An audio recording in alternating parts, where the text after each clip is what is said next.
So the article I chose to do my presentation over is called Defining Temmoku, Jian Tea Bowls Imported into Japan. Um, the author of my article is Nicole C. Rosemaniere. She's a research director as well as a professor of Japanese arts, and she's featured in Hare's Fur, Tortoiseshell, and Partridge Feathers, which is the publication which includes my article. So a quick overview of the article defining Temmoku, genre tea bowls imported into Japan. The author takes a deep dive into the history of Temmoku ware in Japan by analyzing the origins of dark glazed ceramics and how they were brought to Japan from China. She looks at Japanese tea culture, focusing on the evolution of tea drinking customs and the resulting impact on Japanese taste and tea bowls. She also takes a look at the historical evidence surrounding dark glazed ceramics in Japan. And to the right here, I have a picture of a tea bowl from the Song Dynasty. So this would be Jian from China.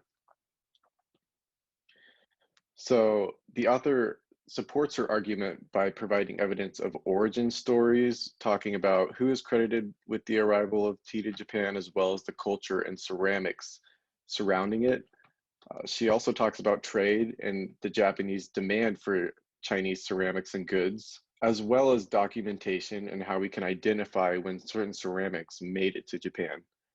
Finally, Rosemaniere talks about recent excavations and how new physical evidence in comparison with Japanese legend and historical documents are able to give us a better understanding of the evolution of ceramic use in Japan.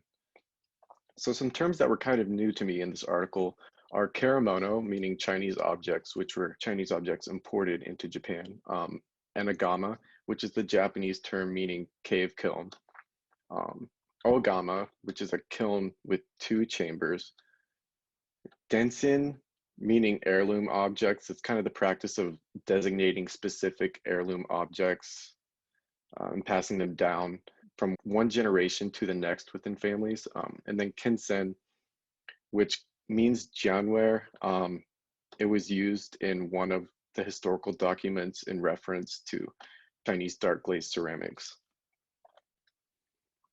So next I'll go into detail of the author's argument and evidence, starting with the history of tea.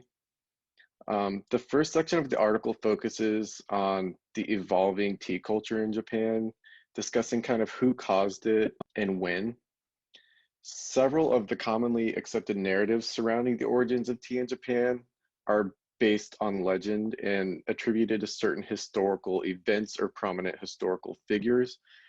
One example of this would be Monk Isai, who is credited with being the first to bring matcha to Japan from China, along with the teachings of Buddhism. We talked about this in previous classes. And matcha was used primarily with brown and black tea bowls imported from China because of the dark color and the contrast with the foam. So these two things kind of arrived at the same time. The author shows us that through analyzing these events and cultural changes taking place, we can determine the changing values in Japan and how ceramics has kind of evolved around these historical events. Next, the article gives examples of documentary evidence of Chinese black and brown wares in Japan. Examples of records in the forms of letters, inventory, documents, as well as some historical publications and how they influenced tea culture in Japan. An example of this would be Kanazawa Bunko Mojo, which is a letter written by Kanazawa Tikin. The exact date is unknown, and it's the first Japanese record to mention Chinese brown and black ware or karamono Temmoku. And it gives evidence of the rise of karamono. Another example is the Chagu Bitoshu, which is the approach to tea utensils. It's a 1554 manuscript compiled as a text for beginners in tea. It's one of the first texts to support the wasabi aesthetic for tea utensils. And the publication of this manuscript resulted in a shift toward wabi aesthetics in Japan. So we can see how different publications can influence a big change in tea culture in the ceramics in Japan.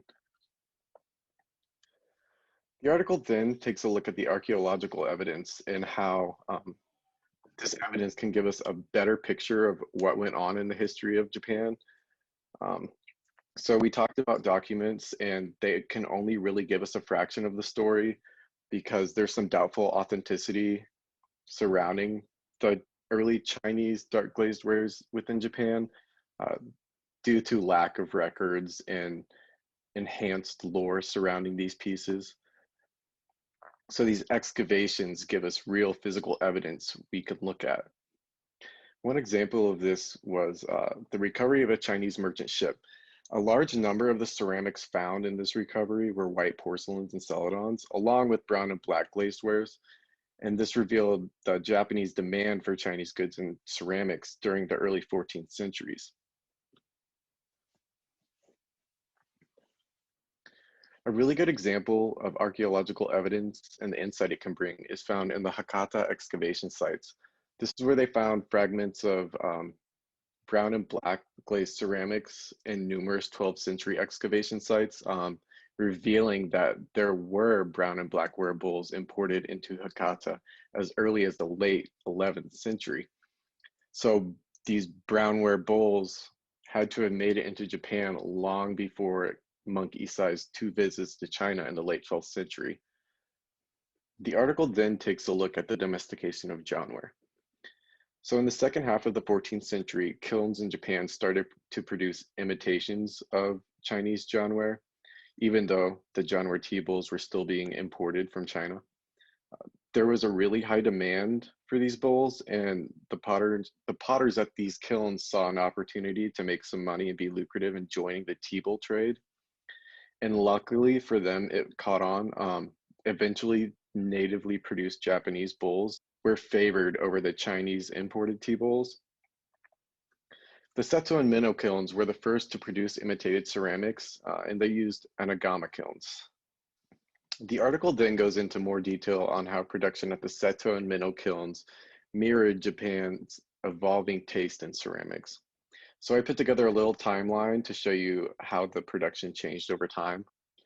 In the 12th century, Koseto or Old Seto started off by imitating other ceramics, and they made a variety of jars, bottles, and bowls. All of them were unglazed. Then in the 13th century, we see an introduction of intentional glazing in new shapes, some of which had designs. They would stamp the designs into the clay under the ash and iron-rich glazes. And then in the late 14th century, we see new utilitarian wares introduced by the Seto potters with a reduced level of decoration because of the demand. They had to keep up, they had to ramp up production, and it took more time to add the decoration. Down here, I have a picture of two ewers. The left one is Chinese, 13th century, and the right one is Seto ware in the 14th century. You can see the shape is very similar, but they have different finishes. A new kiln technology emerged in the early 16th century called ogama kilns.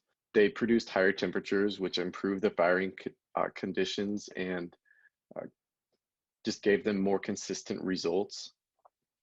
And in the second half of the 16th century, we see kind of a bigger change in style with new interpretations of the tea bowl, and native Japanese designs begin to emerge. Down here, I have a picture of Shino tea bowl.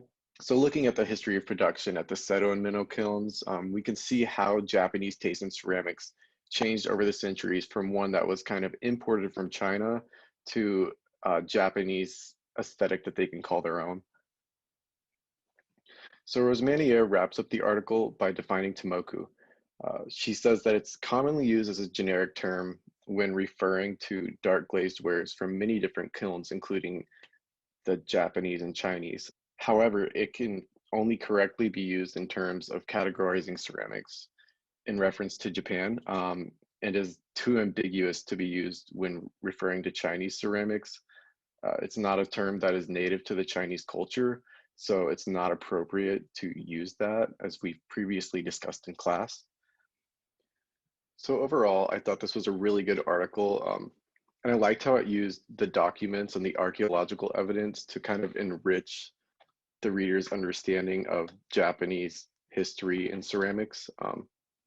I really liked her insight on how Japanese ceramics transformed over time and how they evolved along with the culture. I thought the beginning of the article was a little heavy on the history of tea in Japan. There was a lot of information before she actually got to defining Temmoku ware. I would have liked to have seen a little bit of that sooner. But yeah, I really enjoyed reading this. And then here's my bibliography. Thank you.